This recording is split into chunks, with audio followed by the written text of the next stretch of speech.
The American dream isn't a white picket fence anymore. It's the wheels, a V8, and the sound of pure freedom rolling down the highway. That's where the 1969 Ford Mustang comes in. It wasn't just a car, it was a cultural explosion. The car that made performance accessible, that defined a generation, and that turned ordinary people into gearheads overnight. Today, over half a century later, the 1969 Mustang still holds that magnetic pull. Its shape, its sound, its swagger, timeless. So, let's dive into why this particular year, this particular Mustang, is remembered as the pinnacle of classic American muscle.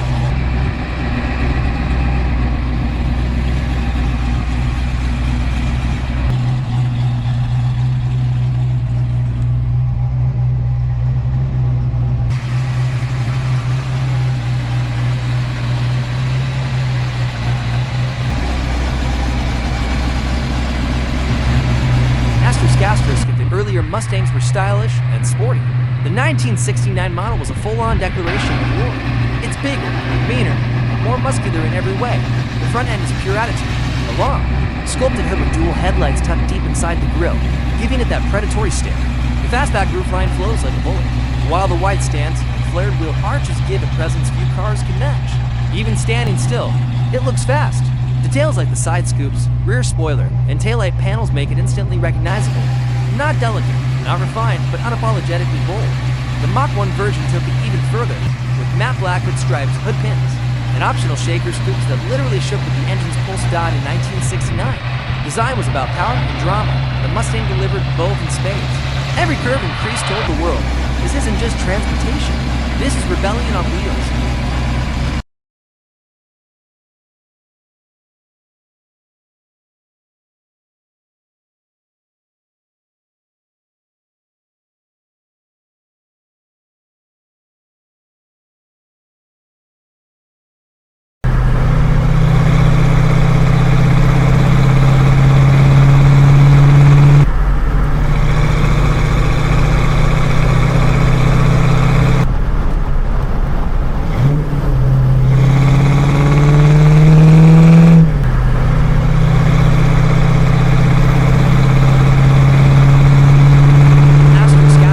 That long.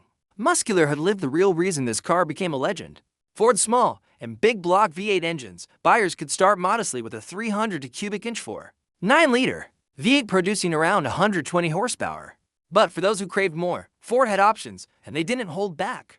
The 351 Windsor and Cleveland engines offered up to 190 horsepower, while the 428 Cobra jet fitted to the Mach 1 and the Boss for 129 turned the Mustang into a street-legal missile. Let's talk numbers. The 428 Cobra jet roared with 335 horsepower on paper, but anyone who's driven one that was Ford's underrated fleet. The real output was closer to 400 horsepower and 440 pounds-ft of torque. That meant 0 to 60 miles per hour in under 6 seconds, blistering for its time. The Boss for 129. AM homologation special for NASCAR was even more insane. Its massive 129 cubic inch 7.0 liter V8 was hand-built by Ford's performance division, though again unofficially. Much higher, each variant had a distinct personality. The 300 for agility, the 351 for balance, the 428 for brute force, and the Boss for 129 for sheer dominance. The soundtrack, that unmistakable protocol of American muscle, deep, raw, mechanical. It didn't just sound powerful, it sounded alive.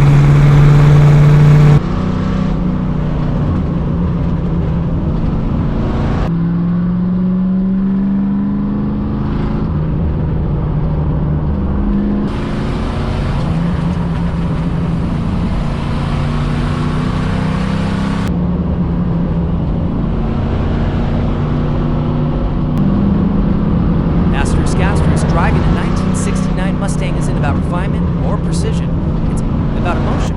You don't just operate this car, you wrestle it, you feel it. The steering is heavy, the suspension firm, and the brakes demand respect. But that's part of the charm. Every input, every turn of the wheel, every press of the throttle feels mechanical and direct. Drop the clutch and the rear wheels light up in protest. The car squats, roars, and surges forward like a living beast. There's no electronic safety net, no traction control, just your skill and the asphalt. On open highways, it cruises like a king. The engine hums at low revs, the wind rushes through the cabin, and that sense of endless American freedom washes over you. On twisty roads, it's less composed, but who cares? It's not about precision lines or lap times. It's about character. The 1969 Mustang doesn't isolate you from the drive. It invites you into it. You feel every vibration, every gear shift, every heartbeat of that V8.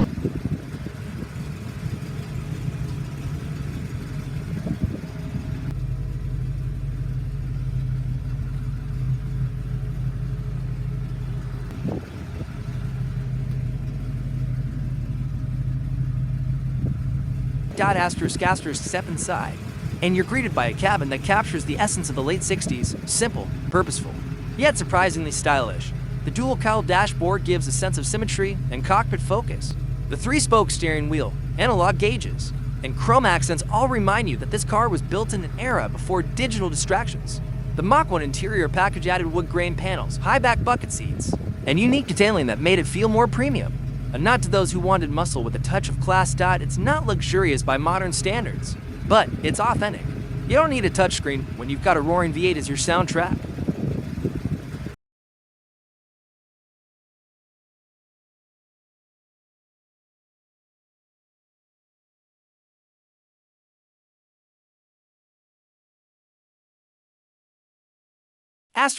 Few cars have influenced automotive culture the way the 1969 Mustang did. It wasn't just a hit in showrooms, it became a Hollywood star.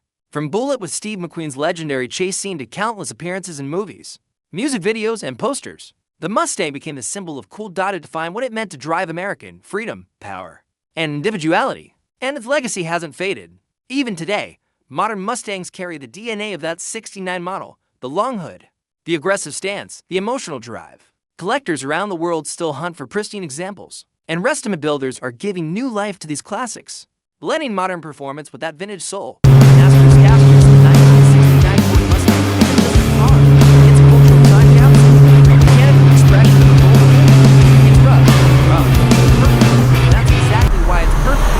In an era where cars are becoming silent and digital, the 69 Mustang reminds us of a time when driving was visceral, when your connection to the machine was through metal, oil, and thunder. It's not just about speed. It's about emotion, the kind that grabs you by the chest and doesn't let go. If you ever get the chance to drive one, don't just admire it. Start it, rev it, feel it shake the ground beneath you. Because once the V8 starts singing, you'll understand why this car will forever be remembered as the heartbeat of American muscle. Asterisk, thanks for watching this deep dive into the 1969 Ford Mustang, the legend that shaped generations. If you love classic car stories, modern supercar reviews, and cinematic automotive storytelling, make sure to hit subscribe to Ride Reveal Hub, where we don't just talk about cars, we bring them to life.